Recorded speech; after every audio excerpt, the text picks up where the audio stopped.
পৃথিবীতে একজন মানুষই শুধু জানতেন যে তিনি পৃথিবীতে কতদিন বাঁচবে, সেটা হচ্ছে সাইয়েদনা আদম আলাইহিস সালাম। ওনাকে বলে দেওয়া হয়েছিল তুমি পৃথিবীতে বাঁচবে 1000 বছর।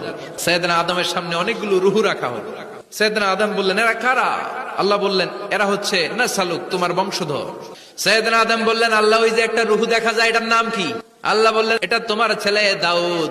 সাইয়েদনা আদম বললেন মাবুদ আমার ছেলে দাউদের কত বছর হায়াত আপনি দিয়েছেন? আল্লাহ বললেন মাত্র 40 বছর, 4 ইয়ার্স।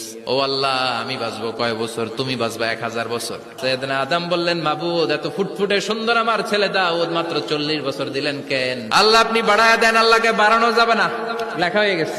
সাইয়েদনা আদম বললেন আমার 1000 বছর থেকে 60 বছর আমি আমার ছেলেরে দিয়ে দিলাম। 940 বছর পৃথিবীতে থাকার পরে মালাকুল মাউত চলে এসেছে, এসে বলল জিইতু আন আকবাদা রূহাক, রূহ কবজ করতে আসছি। আদম আলাইহিস সালাম বললেন রূহ কবজ করতে আসছো মানে? আমি বাঁচবো 1000 বছর। মালাকুল মাউত বললেন না না, ওই যে আগের কথা স্মরণ করেন আপনি 60 বছর দিয়া দিছিলেন। কয় না আমি দেই নাই। মালাকুল মাউত বলে আল্লাহ ঘটনা দেখেন, দিয়া কয় দেই নাই। আল্লাহ কয় থাক কথা কইস না, আয়া পর।